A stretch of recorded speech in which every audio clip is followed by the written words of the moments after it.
श्री स्वामी समर्थ अवधूत चिंतन श्री गुरुदेव दत्त. कशा आहेत सगळे? मजेत आहेत ना? आनंदी राहा, सुखी राहा आणि स्वामी सेवा आपली करत राहा.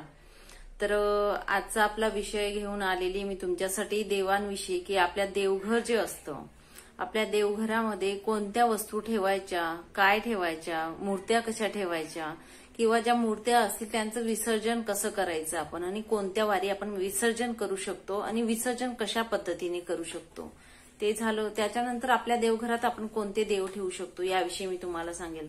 आपल्या देवघरात कोणते देव ठेवावे त्याविषयी मी सांगेल तुम्हाला.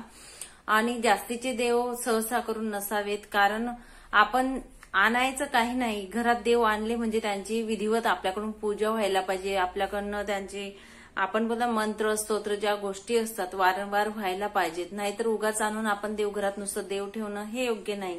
त्यापेक्षा आपल्याकडून जेवढ्या देवांची सेवा होईल आपल्याकडून तेवढेच देव तुम्ही आणा आणि देवघरात ठेवा. सगळ्यात आधी तुम्हाला सांगेल की देवघरात काय ठेवावे आणि काय ठेवू नये.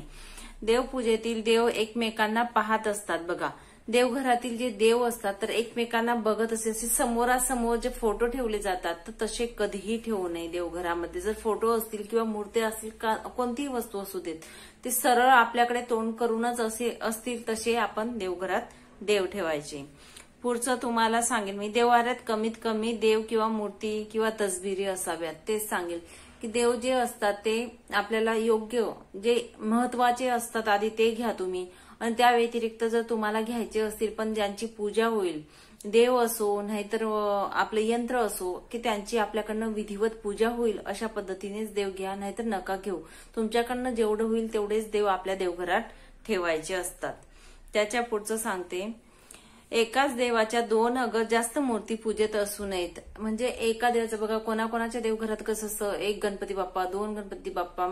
मी नातेवाईकांकडे एकाकडे गेली, त्यांच्या घरी गणपती दोन होते, जावेचे दोन, तिचे दोन, 4 गणपती. म्हटलं विसर्जन करा, असं ठेवत नाही देवघरात, हे लक्षात घ्या.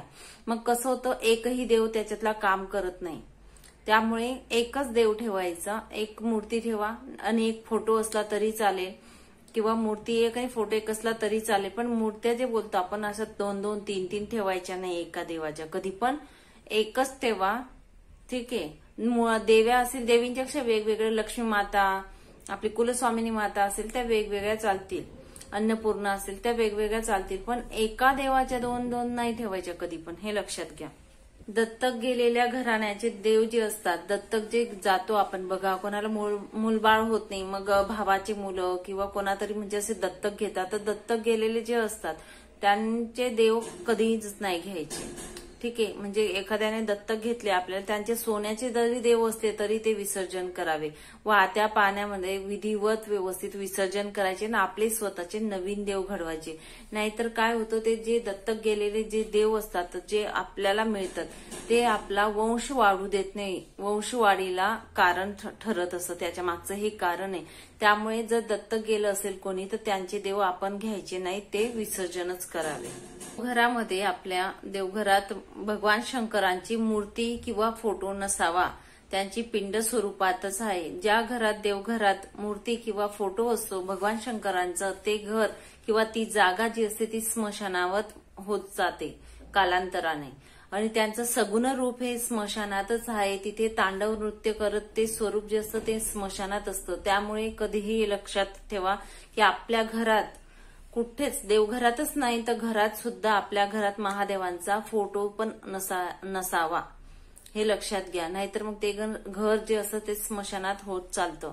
त्याच्या पुढचं मी तुम्हाला सांगेल मारुती. मारुतींचं हे, आपण सांसारिक माणसं आहोत त्यामुळे आपल्या देवघरामध्ये किंवा म्हणजे ठेवायचा नाही मारुतींचा फोटो.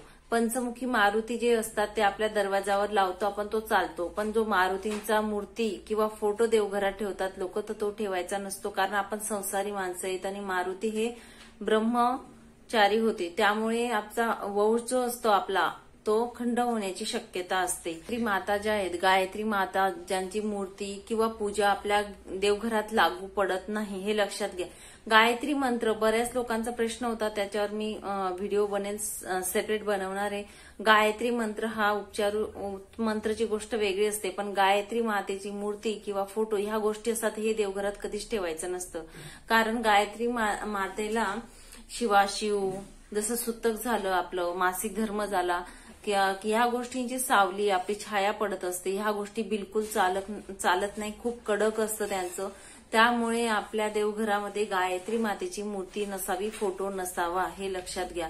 त्याच्यापुरतं तुम्हाला सांगेल, कालभैरव जे आहेत, कालभैरवांची पण मूर्ती किंवा फोटो घरात नसावा आणि देवघरातही नसावा. कालभैरव हे यम आहेत आणि उग्र स्वभावाचे आहेत, अति उग्र स्वभावाचे, त्यामुळे त्यांचा पण मूर्ती किंवा फोटो आपल्या देवघरात किंवा घरातही नसावा. त्यामध्ये म्हसोबा असतो बघा, म्हसोबाचं स्थान कुठे असतं, शेतात असतं, विहीर वगैरे असतं तिथे, तर त्यांचंही स्थान आपल्या घरात नसावं. नाहीतर मग त्यांचं स्थान जर असलं तर आपल्यावर कुलदेवी जी असते त्यांची कृपाछत्र राहत नाही हे लक्षात घ्या. त्यामुळे ते पण आपल्याला शेतातच पूजा करायची. त्यांची मुंज झाली, म्हसोबा झाला, नंतर आपले वीर असतात, इर असतात, त्यांचं स्थान ही शेतात असतं, त्यामुळे त्यांची पूजा ही शेतात केली जाते, घरात राहत नाही. मग त्यांच्यामुळे काय होतं, आपलं कुलस्वामिनी आईचं छत्रछाया जी असते ती राहत नाही आपल्यावरती हे लक्षात घ्या. म्हणून त्यांची पूजा पण आपण देवघरात करायची नसते. तसंच देवांच्या मूर्ती ज्या असतात, बरेच लोक काय करतात, आपण शोकेशमध्ये शो साठी ठेवतात, तर तशा प्रकारे पण देवांच्या मूर्ती ज्या असतात त्या जर तुम्ही ठेवताय तर त्यांची रोजच्या रोज पूजा होणं आवश्यक. निदान अगरबत्ती तरी तुम्ही ओवाळा, नमस्कार तरी त्यांना करावा. नाहीतर नुसतं शो साठी आपण देव म्हणजे कधीच आपण शोकेशमध्ये ठेवायचे नाहीत. नाहीतर ते देव आपली म्हणजे शोभा बनवतात, म्हणजे मजाक बनून जातं आपल्या पण आयुष्यात. त्यामुळे आपण ही काळजी घ्यायची. जर तुम्ही देवघर शोकेशमध्ये देव ठेवलेले असेल, गणपती बाप्पा बोला, सरस्वती माता, कुठलीही देवा जर मूर्ती असेल तर त्यांना निदान रोजच्या रोज अगरबत्ती ओवाळा, नमस्कार करायचा, कारण त्यांची म्हणजे ती पूजा होत जात असते. तसेच तुम्हाला सांगेल, आपल्या देवघरामध्ये जर माशी लागलेली देव असतील, खंडित झालेली देव असतील, माशी लागलेली म्हणजे बघा, एखाद्याचा डोळा असेल, टाक असतील, टाक असतात, टाक्यांचं असं टाक असतात, कुलस्वामिनी देवीचे कुरतडलेल्यासारखे होऊन जातात, नाक असो, डोळे असो, हे चेक करायचं आपण व्यवस्थित. म्हणजे भग्न झालेल्या मूर्ती बोलतात त्यांना, माशी लागलेले. नंतर आपल्या घरात मूर्त्या ह्या पोकळ नसाव्यात, त्या भरीवच असाव्या. स्वामिनी आईची आपली मूर्ती आहे, तर ही जशी मूर्ती आपली, ही माझी पंचधातूची मूर्ती कुलस्वामिनी आईची, ही कशी भरीव आहे, मागून पाठ पण असावी त्यांना. ही जी पाठ आहे ही पण पाहिजे, पूर्ण भरीव पाहिजे, खाली पण बघा पूर्ण भरीव आहे मूर्ती. तर या प्रकारे मूर्ती असाव्यात. ठीक आहे, भग्न झालेल्या मूर्त्या असतील तर त्या काढून टाका आणि नवीन मूर्त्या घ्या. नवीन मूर्त्या घेताना पूर्ण भरीव मूर्त्या घ्यायच्या. ही माझी पंचधातूची आहे, तुम्ही पितळी घ्या, कुठल्या म्हणजे पितळी घेतली तरी चालेल, की मी नाही बोलत की तुम्ही पंचधातूचीच घ्या असं म्हणून, पण त्या भरीव घ्यायच्या. कधी पण पोकळ मूर्ती कधीच म्हणजे देवघरात ठेवायची नाही. ती चांदीची असो, पितळची असो, पंचधातूची असो, कुठली असो, मात्र ती भरीव मूर्ती घ्यायची हे लक्षात घ्या. तर या प्रकारे आपल्या मूर्त्या आणि घेताना मात्र पाठ बघायची, की सगळ्या मूर्तींना पाठ असावी. आता ह्या देवी आई आहे, आईला पण पाठ आहे. गणपती बाप्पा आहेत आमचे, गणपती बाप्पांनाही पाठ आहे. तर अन्नपूर्णा मातेला पण पाठ आहे मागे. तर अशा प्रकारे आपण पाठ जी असते ही चेक करून घ्यायची, नाहीतर आपल्याला घरात दुखणं चालू असं, पाठीचं जे दुखणं बोललं जातं ते दुखणे चालू होतात हे लक्षात घ्यायचं. बऱ्याच मूर्त्या ज्या असतात ना त्या हालत असतात किंवा भग्न झालेल्या, माशी काही खराब झालेले असतील तर देव बदलवून टाका तुम्ही. देव विसर्जन करायचे, नवीन देव आपल्या घरात अभिषेक करून स्थापित करायचे. या प्रकारे तुम्ही करू शकता. कुठलीही मूर्ती असो ती तुम्ही करू शकता. श्रावण महिना अतिपवित्र महिना आहे, त्यामुळे या महिन्यामध्ये तुम्ही कुठल्याही मूर्ती म्हणजे विसर्जनही करू शकतात आणि नवीन आणून अभिषेक करून आपल्या देवघरात ठेवू शकतात. तर या प्रकारे आपल्याला करायचंय. नंतर मी आता तुम्हाला सांगेल अभिषेक कसा करायचा. प्रत्येक जर देवी असेल बघा, देवी आणि विसर्जनचं आणि अभिषेकचं मी आता तुम्हाला सांगणार, म्हणजे महत्वाची माहिती आहे, ते तुम्ही व्यवस्थित ऐकावी.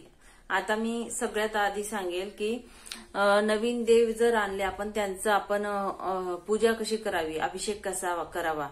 स्वामी महाराजांचा आपल्याला माहिती पुरुष सूक्त श्री सूक्त हा 16 वेळा म्हणून त्यांचा अभिषेक करतो, किंवा श्री स्वामी समर्थ हा षडाक्षरी मंत्राने आपण त्यांचा अभिषेक करत असतो. तर महादेवांची पूजा असते ती रुद्राभिषेक असतो त्याने करते, म्हणजे त्याचा अभिषेक करून आपण स्थापित करू शकतो त्यांना. देवी आई कुठलीही असू द्या, त्यांचं श्री सूक्त, कुलस्वामिनी आई जरी असली तरी त्यांचं श्री सूक्ताने आपण अभिषेक करायचा आहे. ठीक आहे. आणि जर समजा गणपती बाप्पा असतील त्यांचा अथर्वशीर्षाने आपल्याला अभिषेक करायचा आहे. बाळकृष्ण जर असतील त्यांचा आपण पुरुष सूक्ताने अभिषेक करा, श्री सूक्ताने अभिषेक करा. त्याच्यानंतर व्यंकटेश स्तोत्रही आपण बोललं तरीही चालेल, काही हरकत नाही. विष्णू सहस्रनाम बोलले तरीही चालेल. अशा व्यंकटेश भगवान असतील त्यांच्या या प्रकारे जे जे देव आहेत त्यांचे हे असे ठराविक मंत्र असतात, त्याच्याने आपण त्यांची स्थापना करू शकतो आपल्या देवघरामध्ये. तर विसर्जन कसं करायचं? देवांचं विसर्जन, कुठलेही देवी देवता असतील ते तुम्हाला विसर्जित करायचे असतील तर त्यांना आपण एक मंत्र, मी इथे फ्लॅश होईल तो मी दाखवेल तुम्हाला. सगळ्यात आधी तुम्हाला काय करायचे, ते देव धुवून घ्यायचे. देव धुवून घेतल्यानंतर एका पाटावर ठेवायचे, त्यांना धूप दीप दाखवायचं, हळदी कुंकू वाहा, अक्षदा वाहा. धूप दीप वाहिल्यानंतर दही भात किंवा दूध भातचा नैवेद्य दाखवायचा आहे. दाखवल्यानंतर थोडा वेळ असू द्या तिथे. सगळं पूजा केल्यानंतर आपण उजव्या हातात तांदूळ घ्या. तांदूळ घेतल्यानंतर आपल्याला मंत्र, जो मी मंत्र देईल इथे तो मंत्र बोलायचा आहे. यातू देवगणाः सर्व पूजाय मादाय पार्थिवा इष्ट काम सिद्ध्यर्थ पुनरागम नायच. हा मंत्र जो आहे हा मंत्र बोलायचा आहे आपल्याला. नंतर ते अक्षदा ज्या आहेत त्या मूर्त्या ज्या असतील सगळ्या मूर्त्यांचं तुम्ही एकाच दिवशी केलं तरी चालेल. वार हा शुक्रवारच ठेवायचा आहे. विसर्जन करायचंय तुम्हाला तर शुक्रवारी, कुठल्याही देवतेचं विसर्जन हे शुक्रवारी करायचंय. या प्रकारे आपण ते तांदूळ जे असतील आपल्या हातात ते देवतांवर टाकून द्यायचे. त्याच्यानंतर पांढरा कपडा घ्यायचा. पांढऱ्या कपड्यामध्ये 1 मूठ तांदूळ घ्यायचे, 1 मूठ तांदूळ घ्यायचे, 1 सुपारी, 1 नाणं घ्यायचंय. आणि जो दही भातचा आपण नैवेद्य दाखवलेला आहे त्यांना, तो दही भात हा त्यांच्या सोबत द्यायचा आहे, देवांसोबत. हे लक्षात घ्या. आणि हे जे आपण सफेद कपड्यामध्ये घेऊन जायचे देव आणि वाहत्या पाण्यामध्ये तो कापड सकट गाठ खोलून द्यायची आणि विसर्जन करायचंय.